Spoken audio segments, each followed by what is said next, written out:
लहानपणी मला नेहमी असं वाटायचं की पृथ्वीवरील सजीव सृष्टीचे फक्त दोन प्रकारांमध्ये वर्गीकरण केले जाते. ते म्हणजे वनस्पती आणि प्राणी. वनस्पती या स्वयंपोषी असतात. त्या स्वतःचे अन्न स्वतः प्रकाश संश्लेषण पद्धतीने तयार करतात. तर दुसरीकडे प्राणी हे परपोषी असतात. ते स्वतःचे अन्न स्वतः तयार करत नाहीत. ते अन्नासाठी इतर प्राणी आणि वनस्पतींवरती अवलंबून असतात. अजून एक म्हणजे प्राणी पेशींमध्ये पेशीभित्तिका सेल वॉल नसते, परंतु वनस्पती पेशींमध्ये पेशीभित्तिका असते आणि ती सेल्युलोज पासून बनलेली असते. लॅटिन भाषेत वनस्पतींना प्लॅन्टे असं म्हटलं जातं आणि प्राण्यांना ॲनिमॅलिया असं म्हटलं जातं. इंग्रजीमध्ये सुद्धा आपण याच नावांचा उपयोग करतो.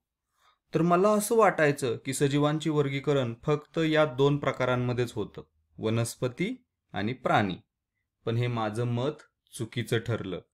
आता हे पहा, भूछत्र, मशरूम हे तुम्ही नक्कीच ऐकलं असेल, पाहिलं असेल किंवा खाल्लं सुद्धा असेल. तर हे जे भूछत्र आहे हे ना वनस्पती प्रकारात मोडते ना प्राणी प्रकारात. असं का बरं होत असेल? चला पाहूया. एकतर भूछत्र हे स्वयंपोषी नसतात, ते परपोषी असतात, बरोबर. मग आपण त्यांना वनस्पती प्रकाराऐवजी प्राणी प्रकारामध्ये का टाकत नाही? थांबा, आपण त्यांना प्राणी प्रकारात वर्गीकृत करत नाही, कारण त्यांच्यामध्ये पेशीभित्तिका असते आणि आपल्याला तर माहितीये प्राणी पेशींमध्ये पेशीभित्तिका नसते. आहे की नाही गंमत?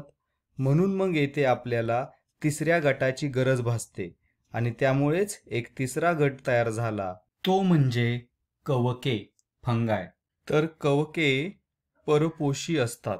बहुसंख्य कवके मृतोपजीवी आहेत. कुजणारे पदार्थ, वनस्पती व प्राण्यांची शरीरे, कार्बनी पदार्थ यामध्ये ते आढळतात. म्हणजेच काय, तर कुजलेल्या कार्बनी पदार्थावरती कवके जगतात. कवके पेशीभित्तिका असणारे पण प्रकाश संश्लेषण करू न शकणारे सजीव आहेत.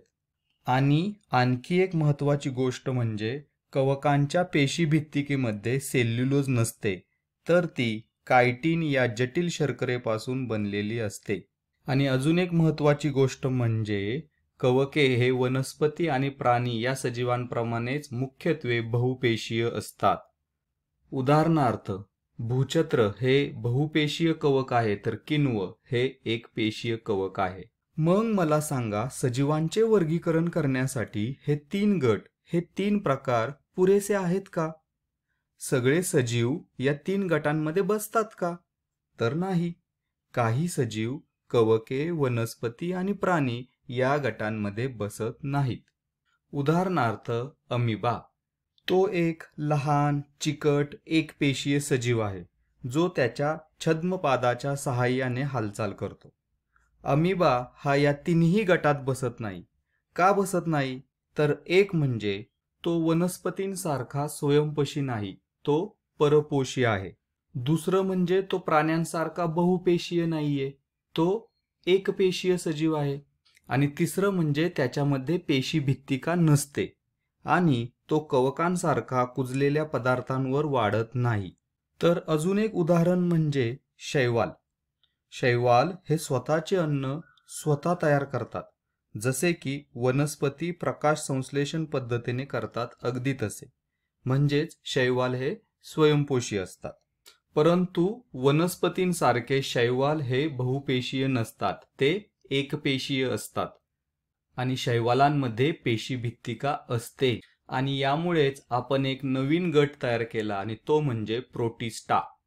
तर या गटामध्ये मोडणारे सजीव हे स्वयंपोषी असतात किंवा परपोषी असतात. या प्रकारातील काही सजीवांमध्ये पेशीभित्तिका असते, तर काही सजीवांमध्ये पेशीभित्तिका नसते. तसेच बहुतांश प्रोटिस्टा वर्गीय सजीव हे एकपेशीय असतात. आता मला सांगा, हे चार गट सर्व सजीवांचे वर्गीकरण करण्यासाठी पुरेसे आहेत का? तर नाही. अजून काही सजीव आहेत, ते वर्गीकृत करायचे राहिलेत. उदाहरणार्थ जीवाणू, बॅक्टेरिया. जीवाणू हे प्रोटिस्टा, कवके, वनस्पती आणि प्राणी यापैकी कोणत्याच गटात मोडत नाहीत. तर हे पहा, काही जीवाणू दिसत असतील तुम्हाला. हे दही किंवा ताकामध्ये आढळणारे जीवाणू आहेत. काही जीवाणू आपल्या आतड्यांमध्येही आढळतात. काही जीवाणू आपल्याला आजारी सुद्धा पाडू शकतात. तर या सर्व प्रकारच्या जीवाणूंना आपण एका स्वतंत्र गटात टाकणार आहोत. तर काही जीवाणू हे स्वयंपोषी असतात, तर काही जीवाणू हे परपोषी असतात. या गटातील बहुतांश जीवांना पेशीभित्तिका असते आणि या गटातील सर्व सजीव हे एकपेशीय असतात. आणि हा सजीवांच्या वर्गीकरणाचा 5वा गट म्हणजे मोनेरा. मोनेरा या गटात सर्व प्रकारच्या जीवाणूंचा व नीलहरित शैवालांचा समावेश होतो. तर हे 5 गट आहेत, त्यांना पंचसृष्टी वर्गीकरण पद्धती असं म्हणतात. मोनेरा, प्रोटिस्टा, कवके, वनस्पती आणि प्राणी. आता तुम्हाला असा प्रश्न पडला असेल की जीवाणूंना आपण प्रोटिस्टा या गटात का समाविष्ट केले नाही? बघा, कारण प्रोटिस्टा देखील जीवाणूंसारखे एकपेशीय असतात. त्यांना देखील पेशीभित्तिका असते आणि त्यांची पोषण प्रणाली देखील प्रोटिस्टासारखीच असते. पण जरा नीट आठवून पहा, मागील इयत्तेमध्ये आपण आदिकेंद्रकी आणि दृश्यकेंद्रकी सजीव यांच्याबद्दल माहिती करून घेतली होती, बरोबर?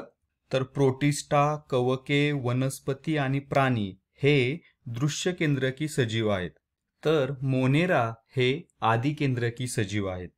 आता विस्ताराने सांगायचं तर आदिकेंद्रकी सजीवांमध्ये पटलबद्ध केंद्रक आणि पेशी अंगके नसतात, तर दृश्यकेंद्रकी सजीवांमध्ये ती असतात आणि म्हणूनच मोनेरा हा बाकीच्या 4 गटांपेक्षा वेगळा गट आहे. तर थोडक्यात आता आपण पंचसृष्टी वर्गीकरण पद्धतीचा आढावा घेऊयात. ठीक आहे.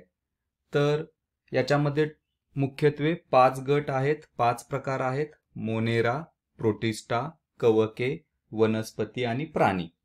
ठीक आहे. प्राणी हे परपोषी असतात, वनस्पती स्वयंपोषी असतात, कवके परपोषी असतात, तर मोनेरा आणि प्रोटिस्टा गटातील सजीव हे एकतर स्वयंपोषी असतात किंवा परपोषी असतात. दुसरं म्हणजे प्राण्यांमध्ये पेशीभित्तिका नसते, वनस्पती आणि कवकांमध्ये पेशीभित्तिका असते, तर प्रोटिस्टा गटातील सजीवांमध्ये पेशीभित्तिका असते किंवा नसते. मात्र मोनेरा गटातील सजीवांमध्ये पेशीभित्तिकाही असते. तिसरं वर्गीकरण म्हणजे प्राणी आणि वनस्पती या बहुपेशीय असतात. कवके हे मुख्यत्वे बहुपेशीय असतात, काही कवके मात्र एकपेशीय असतात. प्रोटिस्टा हे सुद्धा मुख्यत्वे एकपेशीय असतात आणि मोनेरा या गटातील सर्व सजीव मात्र एकपेशीयच असतात. ठीक आहे. तर इथे आपण व्यवस्थित पाहिलं की जसजसं आपण प्राणी गटाकडून मोनेरा गटाकडे जातो तसतसं सजीवांची जटिलता ही कमी कमी होत जाते. ठीक आहे. तर अशा प्रकारे आपण पंचसृष्टी वर्गीकरण पद्धती संकल्पना अगदी विस्ताराने पाहिली. तर आपण इथेच थांबूयात. धन्यवाद.